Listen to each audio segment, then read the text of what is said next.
If you're an author or plan to be one, get excited because this podcast is for you. Book Marketing Mentors is the only podcast dedicated to helping you successfully market and sell your book. If you're ready for empowering conversations with successful marketing mavens, then grab a coffee or tea and listen in to your host, international best-selling author Susan Friedmann. Welcome to Book Marketing Mentors, the weekly podcast where you learn proven strategies, tools, ideas, and tips from the masters. Every week, I introduce you to a marketing master who will share their expertise to help you market and sell more books. Today, my special guest is a sales mindset expert. Merit Kahn, CSP, is the founder of Merit-Based Business. She's the author of Myth Shift, Challenging the Truths That Sabotage Success. She's the creator of the Merit Method, Sales Mastery Program, and co-host of the Smarter Sales Show. Each episode gives tech and technique solutions to sales challenges so that you can sell more and stress less. With more than 20 years of sales management, coaching, training, and consulting experience, Merit has worked with thousands of clients across multiple industries with one goal in mind: grow sales and influence. Here's a fun fact about Merit. She performs stand-up comedy.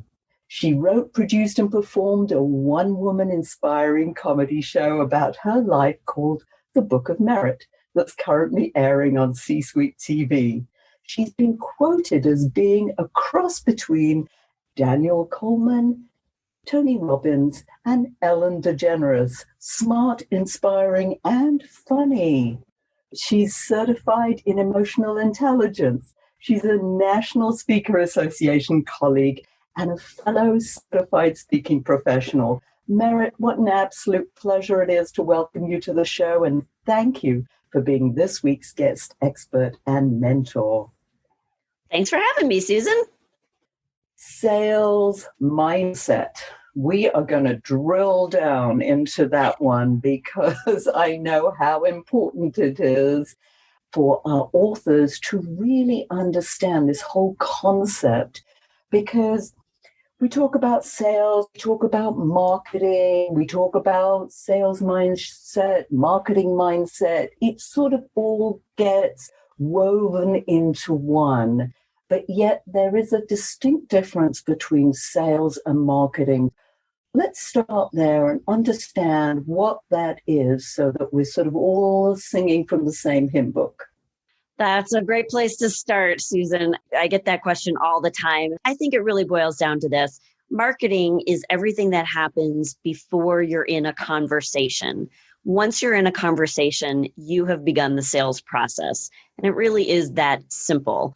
What I sometimes see is that people who are already in a sales conversation will go backwards in the process and someone to their website. That's going backwards. You know, marketing is designed to drive sales, not the other way around. When people come to me, they say sales is icky. They just don't want to be seen as being salesy. How do you answer that question? Well, they don't want to be that sort of, that traditional used car sales guy, right, on the lot in days gone by. That's icky. Nobody wants to be sold. Nobody wants to feel pushy or aggressive or salesy. And if you don't understand the psychology of selling, then you're more prone to go down that path. But I think people, when they become real sales professionals, it's because they really understand how to be influential with others. And the way that they understand that is that they've really done the deep work to understand what has influence over themselves. If you just focus on what can I say and what can I do to try to close this sale or convince this prospect, well, that's all about you. And that's not really about the other person and helping them get their needs met, helping them solve their problems. But if you understand what has influence over you, then you've earned the right to be more influential with other people. I'm hoping that your audience would do that for good and not for evil. But that's part of it, really understanding our own sales mindset. And that way, when you do that work, when you learn the right things to say, it's not pushy and aggressive. So the whole idea of the psychology of selling and how to be influential, where do we start with that? I really think there's three pieces of the puzzle to be good in sales. And that is your mindset, but also the mechanics of selling, really understanding the whole process. And then what do you need to do to stay in motion? So mindset, mechanics, and motion, those are really the three principles that I use as the basis of my work with people. And, I think that you can start in any one of those buckets. In other words, if I learn a good sales skill and I'm excited to go out there and use it, and then I see that it's produced some value, it's working, then that starts to shift my mindset about what's possible for me as a salesperson, or how I'm starting to feel more professional and less pushy or aggressive. And the more I feel like that, the more I'm going to be in motion. If you picture it like a circle, you can kind of start anywhere. And all three of them are interrelated. It's not like you can only study your sales mindset and then everything will work out, or you could only do a lot of sales activities and everything will work out. You really want to be looking at all three of those buckets, because strengthening your sales mindset for some people may just be directly related to the work that they're doing to understand their own beliefs about sales and money, and where does that come from, and how do they shift those beliefs. For other people, it may be learning a new skill that gives them the confidence, and then they want to learn more, and then they're growing their sales mindset by learning skills. And for some people, it's their confidence is growing, their sales mindset is strengthening because they're in action, they're doing more behaviors. For everybody, it's a little bit different, which is why it's really important to be working on all three. I love that, the way it blends together. And as you said, you need all three, but it doesn't matter which one you have first, because when you talked about shifting beliefs, for me, it was like, oh, yes, that's much of what I feel authors need, especially when they come to me and hate the idea of selling, promoting, or whatever. The skills, the confidence to have the skills, I think is so important as well. But let's focus on more of the mindset in the beginning, and then we can transition into some skills. Give us some ways in which we can shift those mindset, those beliefs we have about selling. I think the first thing that I really work on with people is, first you want to do an inventory, right? An inventory of what are your sales beliefs. So what do you think about what is a lot of money? What's the amount of money you're comfortable earning? What's the amount of money you feel that you are worthy of earning? What's the largest amount of money you've ever made? And that's just one example of beliefs, but it also has to do with the level of decision maker that you're comfortable interacting with, or the size of the deal that you're comfortable talking about. As an example, I was doing a program for an association. This was many, many years ago. And in my audience, there was a woman, an entrepreneur. She'd been a business owner for many years. And she heard me say something about how you buy impacts how you sell. And I talked about this idea of, if you think, as an example, $1,000 is a lot of money in your life, then if you're out there and you're offering something for $1,000, you may hesitate because it feels like a lot of money to you. She heard me say that. And about 2 weeks after that program, I get this email. Now, I had shaken her hand at the end of the meeting, but that was really all. We didn't have a connection, or we didn't know each other. And she sends me this email and she said, because of you, I closed a deal that was about $75,000 more than I would have even proposed originally. And at first I got nervous. I called her back and I said, please tell me you didn't just gouge someone and charge them more for something. She said, no. What I did was I noticed that I was negotiating down with myself when I was putting together the proposal, because I was uncomfortable with the total dollar amount. And what I realized was that I was taking out services that were beneficial to my prospect, that they really needed to get this project done appropriately. and because of my own money issues, my own money weaknesses. So I decided to just say, why not? I just put the proposal together the way that it would serve the client best, and they bought it. And it was a real learning moment for her because she recognized that it was her own weaknesses around money that were sabotaging her success in sales. I think authors, marketers, I've seen that in so many different professions. I experienced that myself earlier in my career as somebody trying to get my book out into the marketplace. It's the same sabotaging belief systems that had me writing and nothing ever left my computer files because I wasn't sure it was good enough, right? I wasn't sure it was what was needed out there. Yes, I think we sabotage ourselves so many times in so many different ways. And, I had a chance to look through your book and the different approaches that we have with regard to our beliefs and how we just go about anything in our life. But I love the idea of how you buy impacts how you sell, because that suddenly went through my mind. Oh my goodness, you're right. If I thought something was expensive at $1,000 to buy, then how was I going to be able to sell something for $1,000? Yeah, I love that. Let's talk about some of the mechanics, some of the skills. What do we need to get started in this whole sort of selling environment? I think one of the most important things is really understand from your buyer's perspective what the problems are, what the emotions are that they're feeling that your book or your offer in the marketplace is a solution for. As an example, I wouldn't say, I work with salespeople and business owners and professionals who have to grow their practice, and I sell them sales training and coaching services. People don't buy sales training and coaching services. What they buy is the solution to an emotional pain.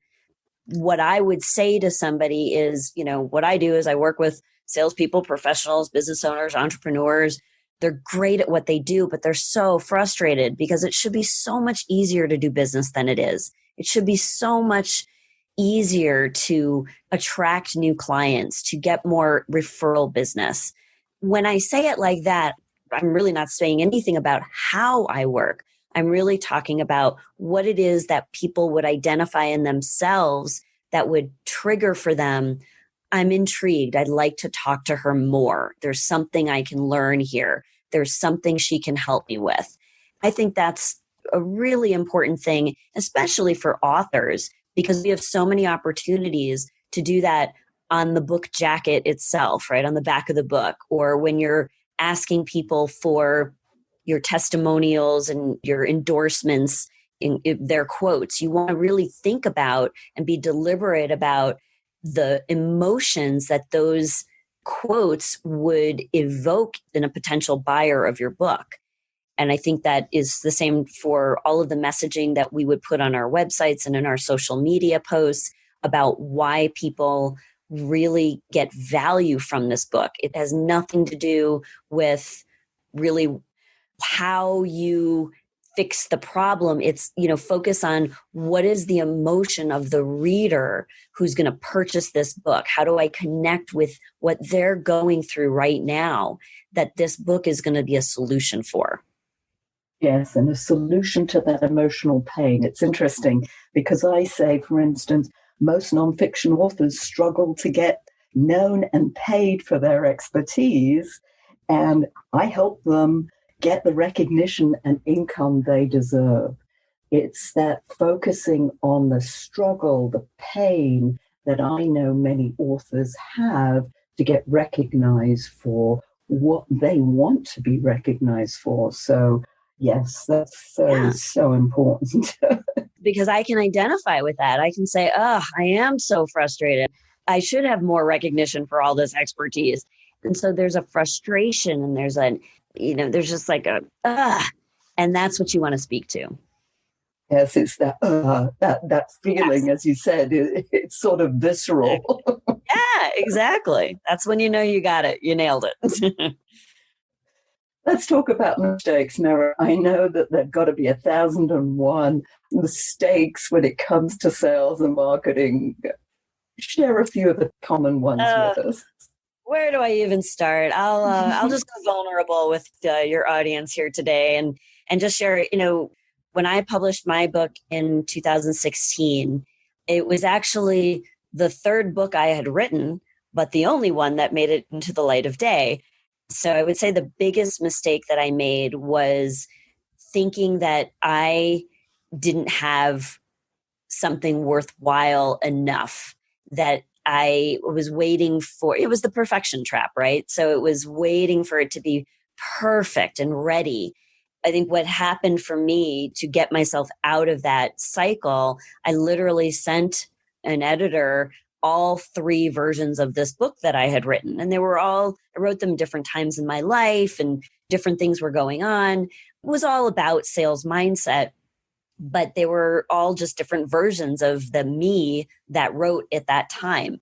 And I said, I want you to tell me what you think of this, and then just put a red line through everything that is something that you've heard before in some way, shape, or form. And I just recycled it in my own way. I don't want anything like that for my book. So get rid of all of that and then find what's that thread and what else does it need to be more of a complete book. And what I realized by that experience was that it was a huge mistake to think that I was going to launch this book on my own without any outside expertise and advice.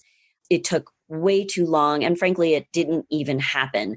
I think a big mistake is for people to think that they're going to be the Lone Ranger out there and everything's going to magically come together because you set your goal or whatever. It doesn't work that way. You need people, especially in launching a book. And once you've launched the book and you've done all of the hard work, now it's a whole nother job to get it out into the world and the marketing of it. And there too, I think having people look at your marketing messages, make sure that you are speaking to the pain, make sure that you've really thought through the things that will resonate with potential readers and buyers of the book. And I think it's a huge mistake to think that we can do it all on our own. We've got one piece of that expertise that it takes to launch something like a book. And then there's other experts that we need, like what you're doing, Susan, but there's other experts that we need on our team to really make it come to life. Yes, as you say, you can't be the Lone Ranger out there. And it took me many years to realize that it was okay to ask for help. I think for me, that was something that really I sabotaged myself. I know that I did because I was scared to ask for help often because of what people might think. Oh, she's asking for something that might be very simple. And it's also those feelings, as you said, not being good enough or thinking you have to be perfect. And I love the fact that you said, oh, well, find something that isn't out there already. Well, what came to mind was there's nothing new under the sun. It's just how you package it. Yes, you may not have a unique idea, but your packaging of an old idea may be what's making it new and exciting for your clients or your prospects, your readers. Right. So absolutely. What else? What else comes to mind when you talk about mistakes with your clients or with your audience? I think a big mistake is to just think from one perspective without putting yourself in someone else's shoes. I think empathy is a really important aspect of being a good professional salesperson as opposed to somebody who is only after their own agenda.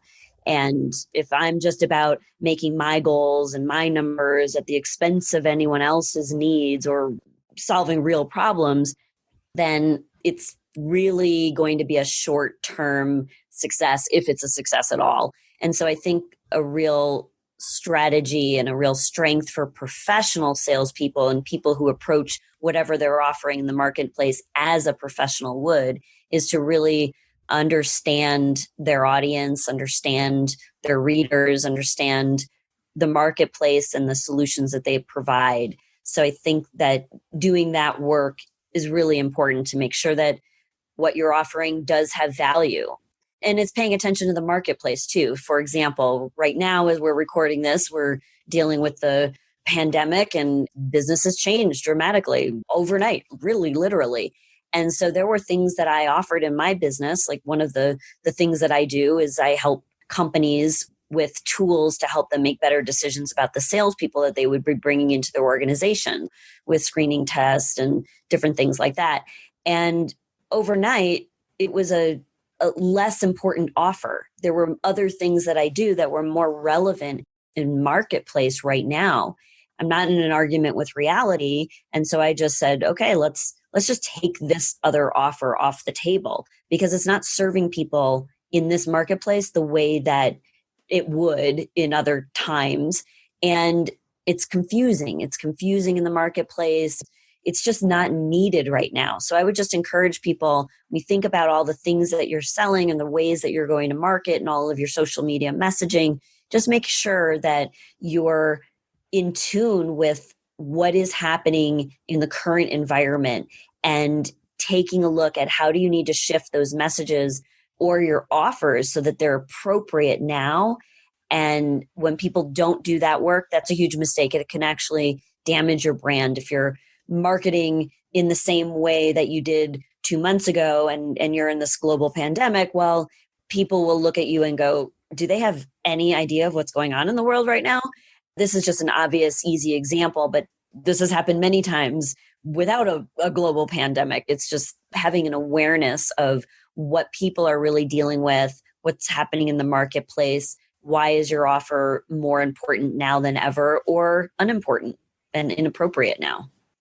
One of the things that I noticed on your website is literally how you've converted everything to the current situation and how you're dealing with it and how you transitioned. And the word that came to mind for me as you were saying this was the word nimble. How we have to be so nimble and, as you said, in tune with that in the marketplace so that we know what's going on and that what we offer is in line with what people need at the current time. Because as you rightly said, people need very different sales skills now than perhaps they did before all this. Absolutely. I recently started a movement. I call it the Can't Wait It Out movement. So it's can'twaitit.out.com. Skip the apostrophe in can't. I don't know how to do an apostrophe in a URL.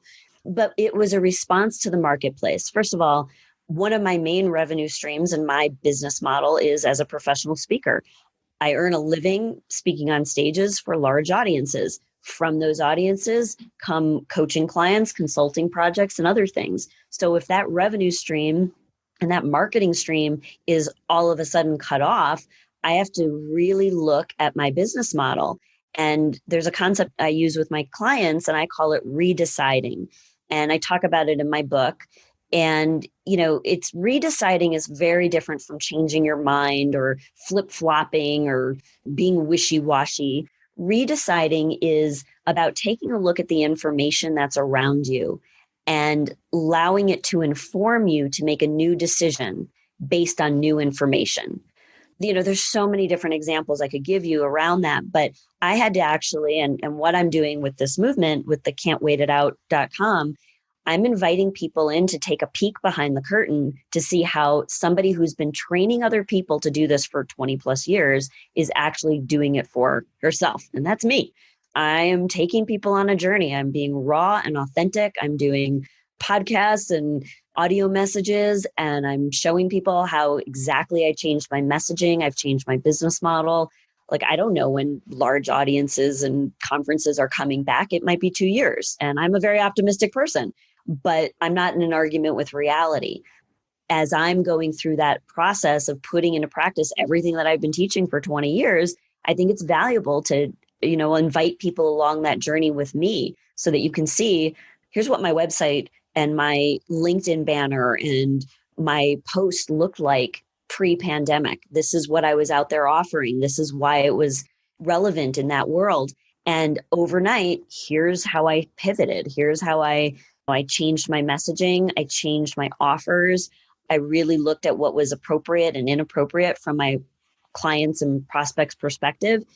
And I think it's helpful for somebody I think we need authenticity. We need our experts out there to tell us what they're really doing, right? Because my business changed overnight, like so many people. And most of my clients literally can't wait it out.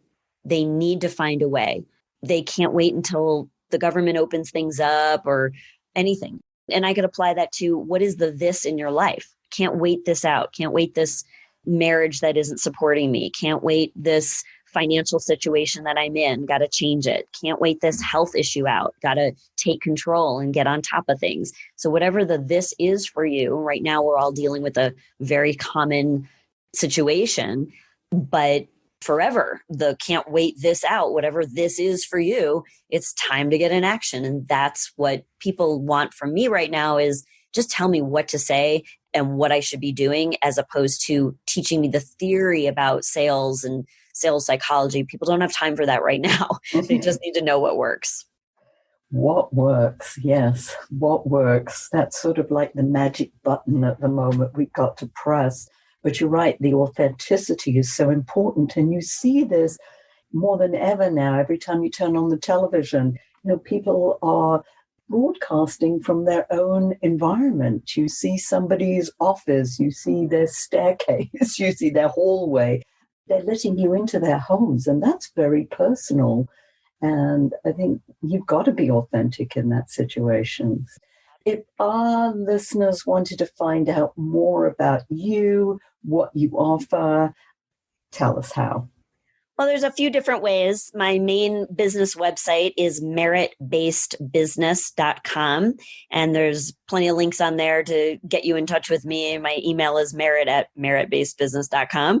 The Can't Wait It Out movement is another way. So that's got a lot of free tools. I'm constantly adding to that. That just recently launched. So I'm excited to share that with folks. So can'twaititout.com. And then the third way is I am a co-host on the Smarter Sales Show, which is the tech and technique to sell more and stress less. That's a podcast that comes out every Wednesday with my good friend and technology expert, Julie Holmes. So I invite you to connect with me in any one of those three or all of them, and certainly on LinkedIn, Merit Kahn, Kahn. Connect with me on LinkedIn. Tell me you heard this podcast, and let's keep the connection going. Excellent. And yes, and I'll put all those in the show notes. If people are working out at the moment, taking a walk, mowing the lawn, whatever they're doing while they're listening to this, I'll put that in the show notes. And Merit, if you were to leave our listeners with a golden nugget, that one takeaway from this interview, what would that be? I would say that whatever is happening out there, you want to have this attitude of being open for business. Whether your business is a service or a product, a book, it's this idea of being open for business. It's more than the ability to transact business. It's about an action and an attitude. When you're thinking about how you're marketing your book and how you're going to engage in sales activities to promote your book and your expertise, really think about that attitude of it's time to get this out there. And I am the right person to do this. A strong sales mindset is the key to marketing and business success. It's time. Merit, you came just in time. This information is timely. I love it. Thank you so much for sharing your wisdom. And thank you all for taking time out of your precious day to listen to this interview. And I sincerely hope that it sparked some ideas you can use to sell more books. Here's wishing you much book marketing success. The time is now to take action and finally build your book-selling empire. And the great news is that Susan is here to help you. Visit bookmarketingmentors.com and sign up for a free 15-minute book marketing strategy session with Susan. She'll help you discover your first steps to marketing and selling your book. Only those who take action are rewarded, so visit bookmarketingmentors.com, and we'll see you again next week.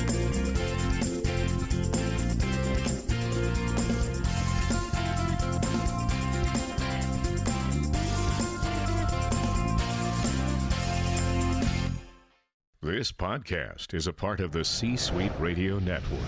For more top business podcasts, visit c-suiteradio.com.